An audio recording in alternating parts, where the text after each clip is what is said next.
The subway is supposed to be a place of routine, getting from one stop to another, but for some people, it becomes the setting for a real-life nightmare.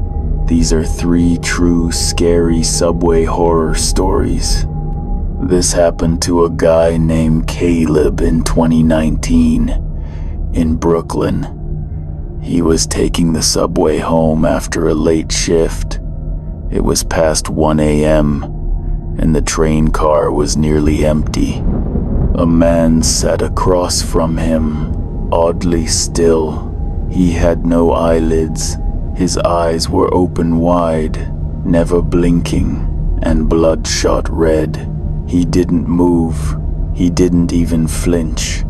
Caleb tried to ignore him, but when the train stopped and the lights flickered, the man was suddenly gone, only to appear right behind him in the train's reflection. Caleb ran off at the next station.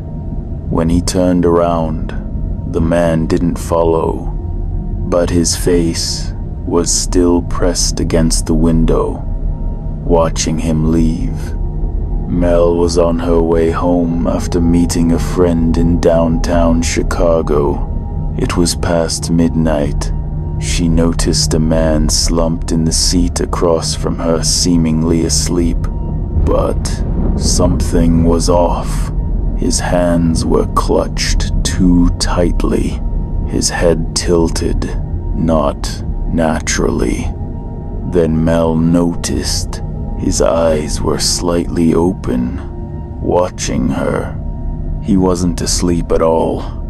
She pretended to take a phone call and stood to leave, but as she did, the man stood up too, mirroring her every move.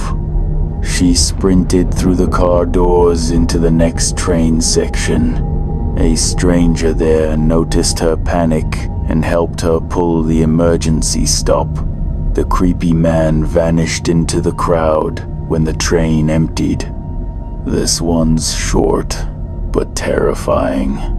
A college student named Brian was heading home one snowy night in Boston. A man in a gray hoodie stepped onto the same subway car.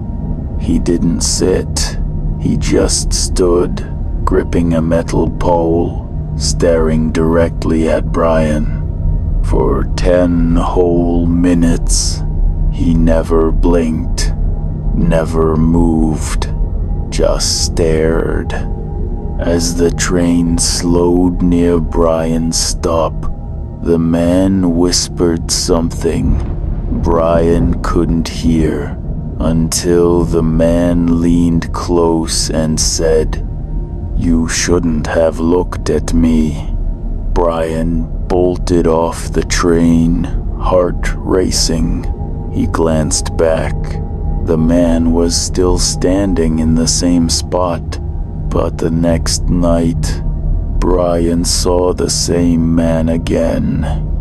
Same hoodie, same subway car, and he was smiling.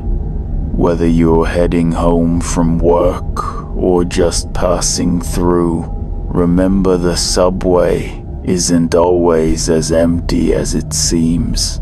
Sometimes it's who's watching you that matters most. Thanks for watching. Lock your doors, stay aware, and don't forget, the last train might not be the safest one. Like, subscribe, comment,